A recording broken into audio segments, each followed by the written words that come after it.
The first is Spring by Edna St. Vincent Millay. And I'm going to go ahead and read it, and then we'll talk a bit about it. Spring.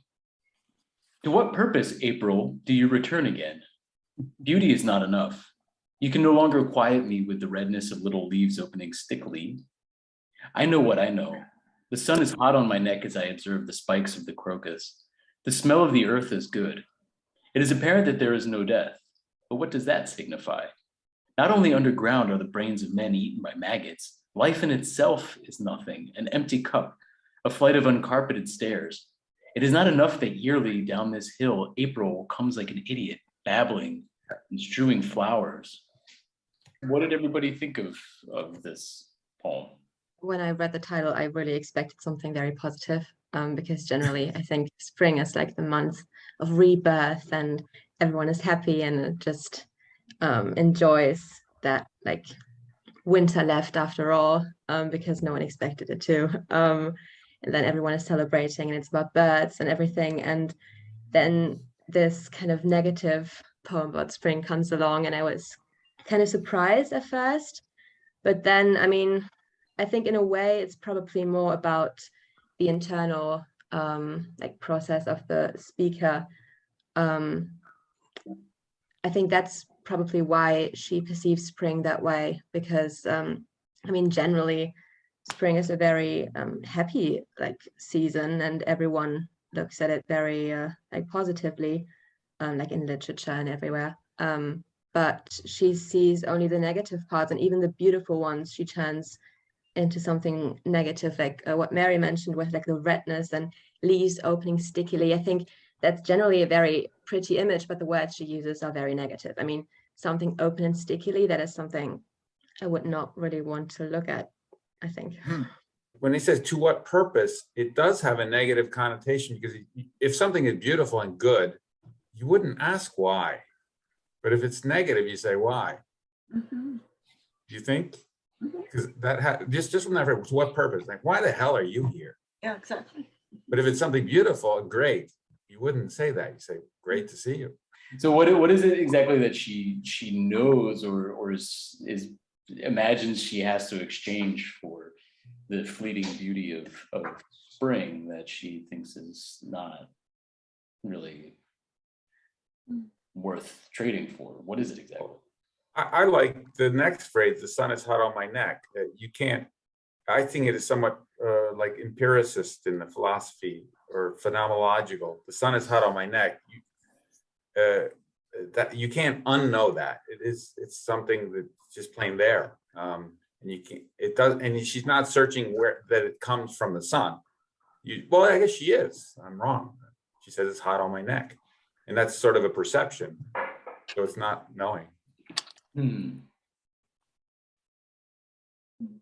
I like these three lines together. Like, I know what I know. It is apparent that there is no death. And what does that imply? I think they go really nice together. Don't know what it means exactly, but it seems like there's something going on with people that are dead and they don't come back. Like spring comes back. So I know what I know. I know these people don't come back. You cannot fool me with your pretty flowers. Right.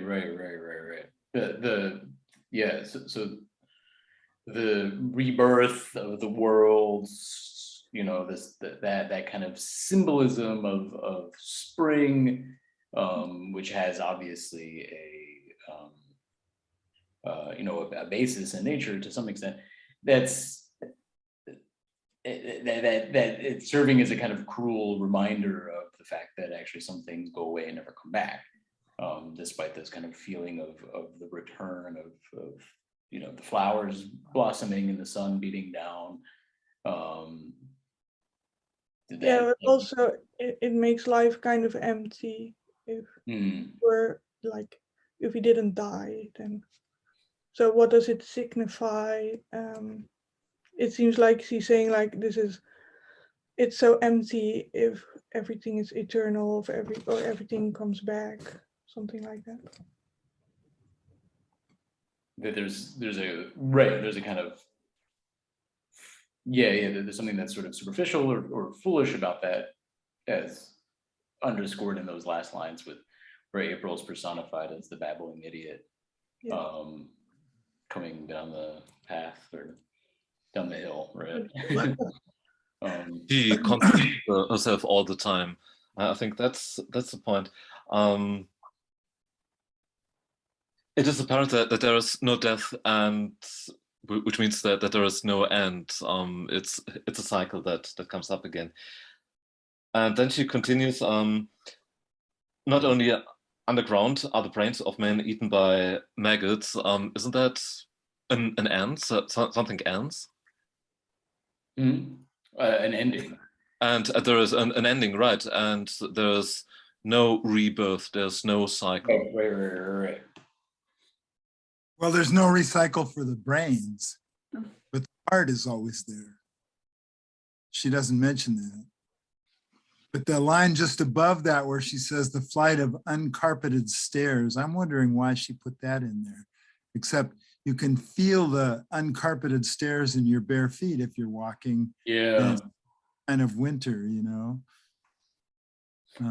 Yeah, those two images that she uses to compare the empty cup and the flight of uncarpeted stairs are kind of striking for how much they contrast with the more traditional natural imagery of the rest of the poem. Or I mean, I guess it's not all traditional because she talks about maggots in this like poem about spring and the brains of men, which is quite gruesome, but stuff like the crocus and the smell of the earth and all of these things, all of these sort of natural images that are actually really negated in those two images of the cup and the uncarpeted stairs, which are very it's a very domestic. Another thing here, it's interesting because you know the famous Macbeth soliloquy when Madame Macbeth has died, and then he said these words signify nothing. Right. Or from that speech by Macbeth, that human life is really not worth anything. But then there's contrast with earthly life, which keeps going on. And for me, uncarpeted stairs, empty cup is somebody who died or somebody who's gone, you know. And so it's contrasting April life with human life, somebody who's not there anymore. Is there some sort of redemptive quality to this poem at all? And you know, what is her attitude towards cycles, towards like the cyclic recurrence of the seasons? Well, maybe I'll just offer one thing. The last word is flowers. Yeah, that's true. It's true. It's not maggots. Maybe the redemption is that we don't forget. Spring restarts everything, and it's just the same thing. Yeah, I think so. But we don't forget. We remember. And circling back to what I think it was Uni or Mary said, that she must have been from the Northeast or North, but the crocuses. See, the crocuses come out in Seattle and Vancouver and, you know, the Northwest part of the United States. They come out in the spring and they poke their heads, and it is a happy thing for people. Yeah. And it's a uplifting thing. And it is as Lee said, remembering. Maybe the redemption is remembering. Let me get back to the final line. I think that is such an astonishing line. The flowers. What struck me were the idiots. April comes like an idiot. It reminded me of Shakespeare and A Midsummer Night's Dream, where he has the poets, the lovers, and the lunatics, and they're all equal. What do we associate with spring? It's a season of love. What do lovers do? They do crazy things. I'm sure that's what she has in mind. The idiot, that's the one who has imagination. It could be the poet, poet babbling. It gets meta-poetic. Can you say more about that? Then again, you have the flowers, and what do we associate with spring? That's when flowers come up again, and they are in full bloom. Mhm. Can you say more about the metapoetic quality that you're detecting, Mark? No, only the final line. But she also equalizes herself with April. She is a kind of season that brings new life. April comes like an idiot. The licensed fool, that's what I also had in mind, typical also for Shakespeare. Those characters that do the crazy things, they always tell the truth. Mhm. Hmm. Mm. Oh, well, to the metapoetic thing, it's not the same line, but one like the one before that with down this hill.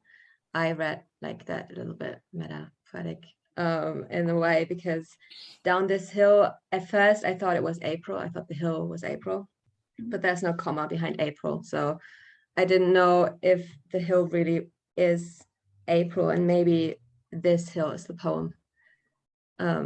Was my thought. And babbling usually has a word next to it called babbling brooks, and they go Course, yeah. downhill. Yeah. Mm.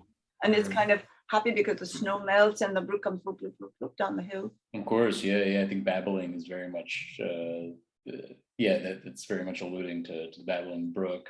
I mean, babbling is such an interesting word in English, I think, because there's no real Yeah. it doesn't translate well. So it's like very much its own kind of thing.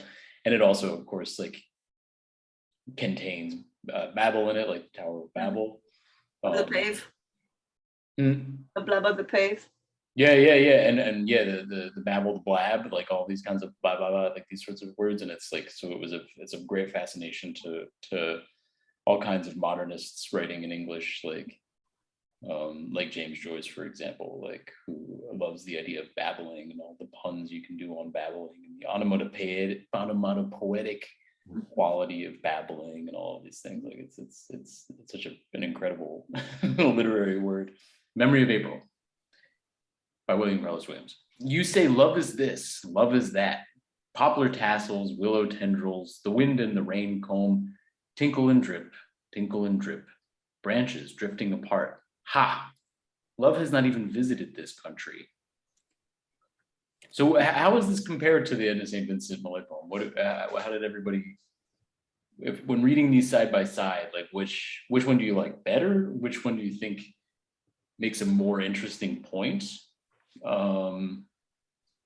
Which one is more entertaining to read? Which one is, I don't know, just throwing out a few different potential prompts.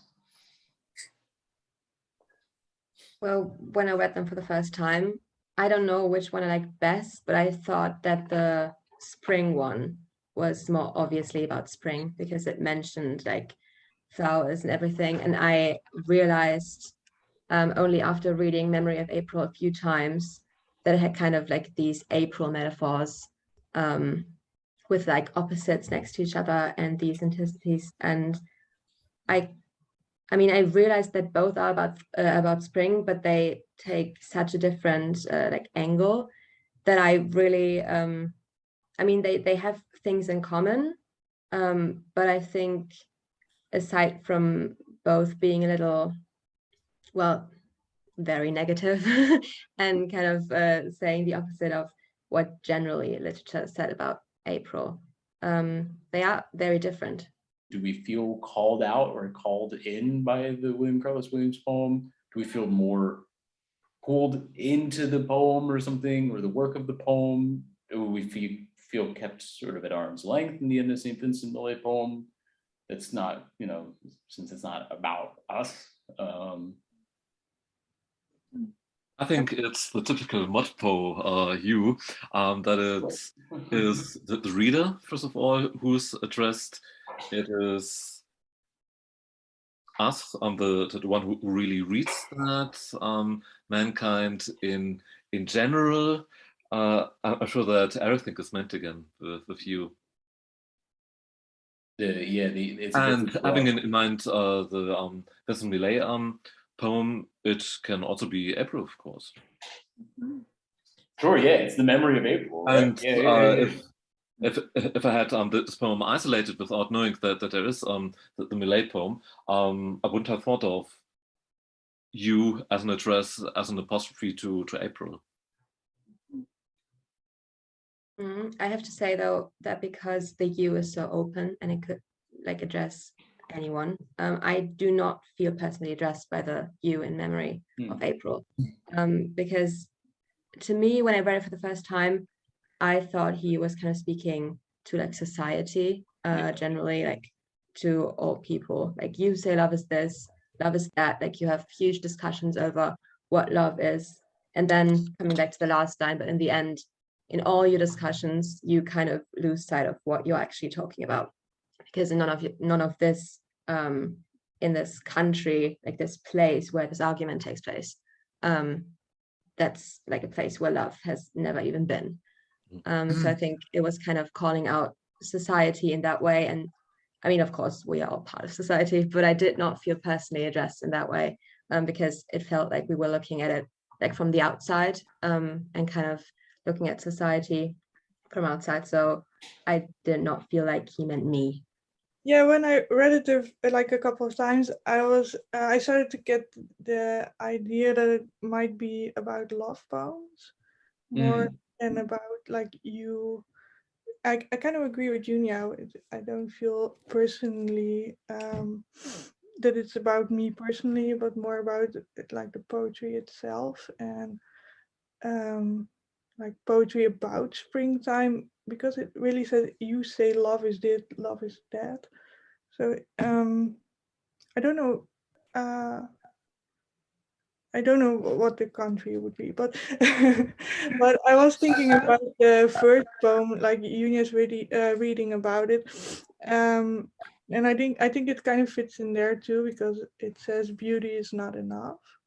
So it's also about a poem, maybe. To me, the final line is a contradiction to first line. You say love is this, love is that. It reminds me a bit of the rose is obsolete, to some love is like a rose, for others love is not like a rose.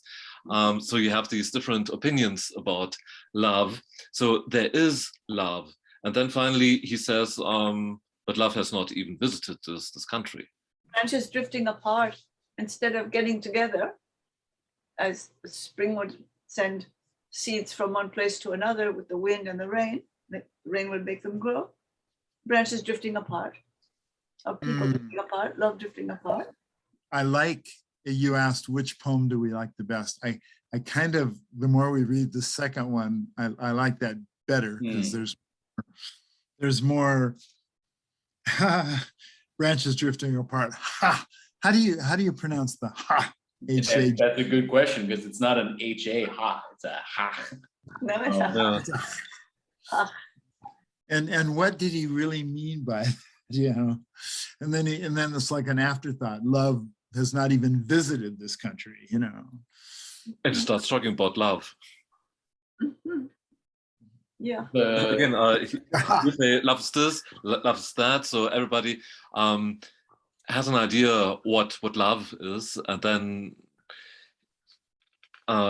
Williams claims you cannot know what love is, because love has not even visited this country. Right. It's never. There is no love.